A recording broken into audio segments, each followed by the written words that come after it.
जो पापों का त्याग करके साधना में लग गए हैं उनका तो कहना ही क्या है, पर जिसने बहुत पाप किए हैं और पूर्वाभ्यास है पाप करने का, अब उसके उद्धार का क्या उपाय हो सकता है?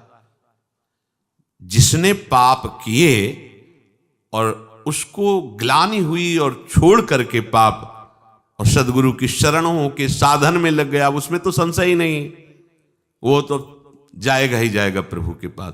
भगवान यहां उसको विश्वास दिला रहे जो बहुत पाप किया, महापापी, और पूर्वाभ्यास भी पापों का है। अब उसको भी अपने उद्धार के विषय में निराश नहीं होना चाहिए भगवान के वचन मान करके।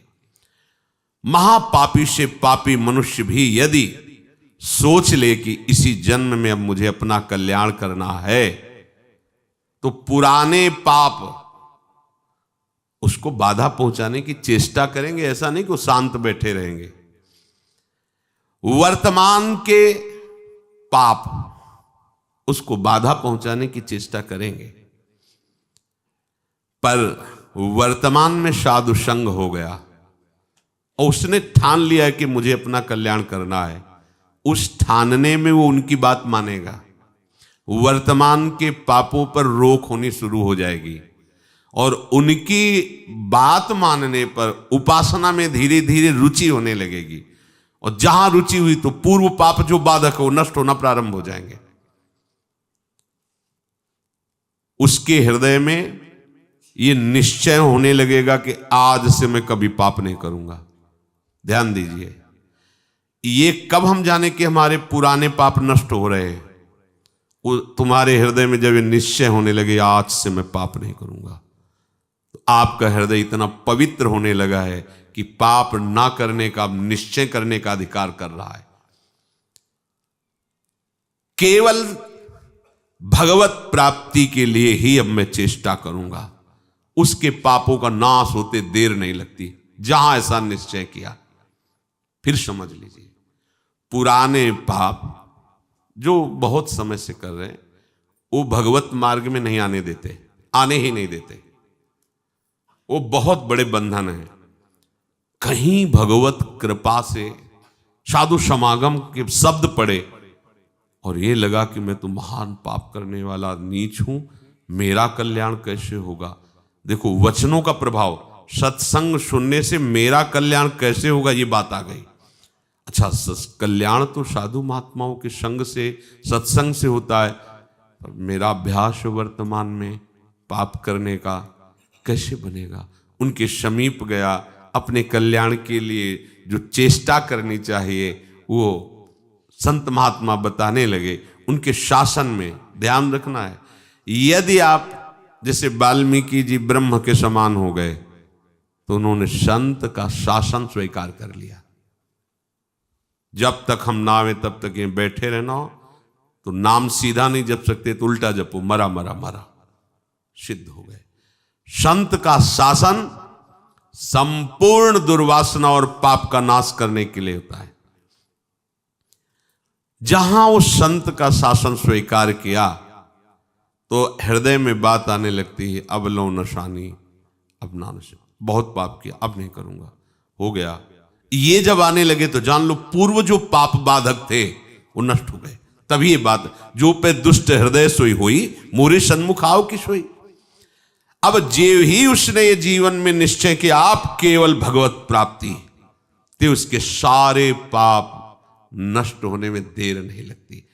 अब उसे जैसे कोई पूर्व वाला देखे, कंठी बांध लिया, तिलक बांध लिया, ये हम जानते हैं, शराब पीता था, व्यभिचार करता था, कत्ल करता था, ऐसा वैसा, तो उसके लिए भगवान आदेश करे, साधु रे समंतव्या सम्यक व्यवसिता, ऐसा आप उसे साधु मानो क्योंकि मेरी शरण में हो गया है। मैं कहता हूं अपिचेत सुदुराचारो भजते माम मनन्य भाग, साधुरेव समंतव्या सम्यक, कल था आज मेरा हो गया है।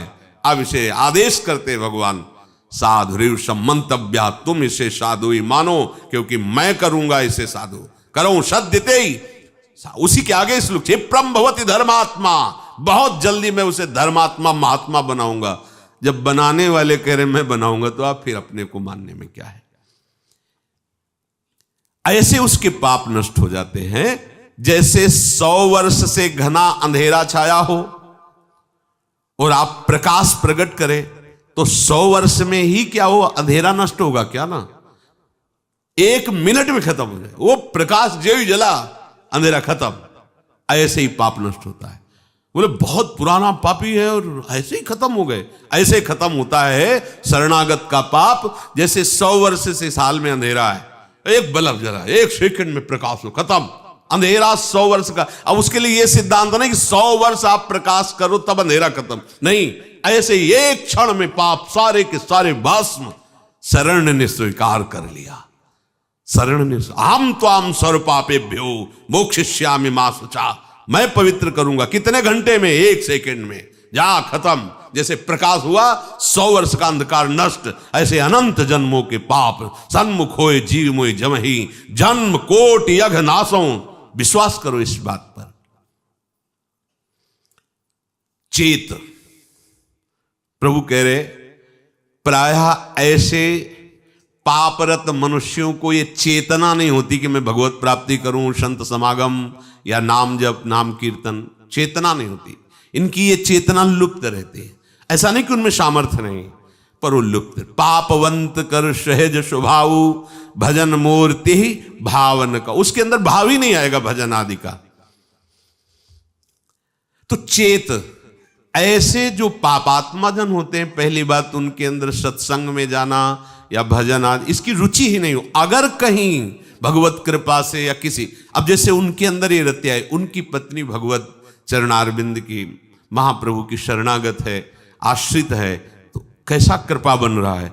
को जरूर बोलती उस समय फिर मंजीरा लेके राधा नाम का, ये तो बढ़िया है, राधा नाम कीर्तन कर। यद्यपि ऐसा नहीं करना चाहिए, ऐसे दुर्व्यसन नहीं कर, पर दुर्व्यसन नहीं छोड़ सकते और राधा नाम स्वीकार कर लिया तो इस बात हमें विश्वास है राधा नाम की महिमा पर निश्चित आपका मंगल होगा। निश्चित आप इसी जन्म में ऐसी घृणा करेंगे कि देख लेना, निश्चित ये नाम और ये भगवत प्रीति, ये भगवत प्रीति है। मैं नीच हूं, मैं पामर हूं, अधम हूं, पर प्रभु आपका नाम, आपका गुण कीर्तन, आपकी महिमा, छुट्टी 84 भ्रमंते निरखय जुगल किशोर, ये हम सत्य मानेंगे। इस असत वृत्ति की सत्ता नहीं है और इसकी राधा नाम की चतुरासी जी की इसकी सत्ता है। इस असत वृत्ति की सत्ता नहीं है। ना सतो विद्यते भाव, ना भाव विद्यते सता। ये सत वृत्ति तुम्हारा परम मंगल कर देगी। अब जो दिखाओगे वही देखेंगे, जो सुनाओगे वही सुनेंगे, जैसे रखोगे वैसे। अभी मुक्त, अभी इसी क्षण मुक्त। बिगड़ी जन्म अनेक की, अब ही सुधरे। आज समझ में आती है बात, अब ही सुधरे। हम कर्म करके चाहते हैं मोक्ष पद, कर्म से मोक्ष पद नहीं होता, कर्म त्याग से मोक्ष पद होता है। कर्म का कर्ता भाव त्याग, कर्म का फल त्याग, जो बचा वो आपका स्वरूप होगा। शरीर संबंध, शरीर की क्रियाओं से संबंध, शरीर के भोगों से संबंध, शरीर संबंधियों से संबंध का त्याग तो बचा वो परमात्मा स्वरूप। अभी मुक्त हो गए, अभी सारी साधना इसी बात की है। जब कोई भगवत आश्रित होता है और भगवत बोध होता है तो जन्म जन्म के संचित कर्म स्वतः नष्ट हो जाते हैं भगवत कृपा से। संचित कर्म मानो एक कमरे में बहुत वर्षों से अंधकार जमा है, एक टिमटिमाता हुआ भी दीपक लेके जाओ तो अंधकार खत्म, उतना प्रकाश हो जाएगा। समझो, देखो तो बहुत जन्मों के पापी कैसे पवित्र होंगे, बहुत समय लगेगा। अब बिगड़ी जन्म अनेक किया बही, ए खत्म अंधकार।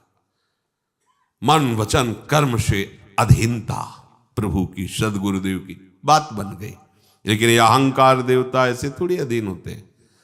जब तक ठोकर पर ठोकर नहीं खाते, या तो स्वयं प्रभु पधारे और मर्दन करें इस अहंकार का। जैसे कालिया नाग था ना, जो फण उठाता अपने श्री चरणों की, ऐसे प्रहार करते श्री चरणों की, चोट पहुंचाते, खून उगलता हुआ शरणागत हो गया। त्राहि माम, रक्षा करो। हाँ ठीक है, ऐसे इस अहंकार रूपी जो सर्प के फण हैं, इनको हरि गुरु कुचल दें तो बात समझ। और कुचलना ऐसे, जहां प्रभु फुंकार मारता वो तो प्रभु ही कर सकते, नहीं उसके फुंकार में सब भस्म हो जाते। काली देह में जब प्रभु कूदे तो ऐसे थोड़ी हो कि त्राहि माम शरणागत आओ श्री कृष्ण, ऐसे नहीं, लपेट करके पहले उसने अपना पूरा प्रयास किया। तो अहंकार लपेट करके पहले पूरा प्रयास करेगा किसका? जो अहंकार नष्ट करने के लिए सोचेगा, चाहे हरि हो चाहे गुरु हो, अहंकार पूरा विरोध करेगा पहले। यहां आए काहे के लिए? वृंदावन काहे के लिए आए हो? जीवन को आबाद करने के लिए। यही जीवन आबाद, हमारे माई श्यामाजू को राज। जीवन तो बर्बाद इधर होता है, एक एक श्वास विषयों में व्यर्थ जा रही, उसे बर्बाद कहते हैं। ये तो सत्संग है, राधा नाम कीर्तन है, यश है प्रिया प्रीतम का, और कुछ नहीं है तो व्यास भरोसे कुंवर के सोवत पांव पसार। लाडली जी के भरोसे सो रहे हैं, उनका उच्छिष्ट पाके उनके लिए जीवन व्यतीत कर रहे हैं, हो गया।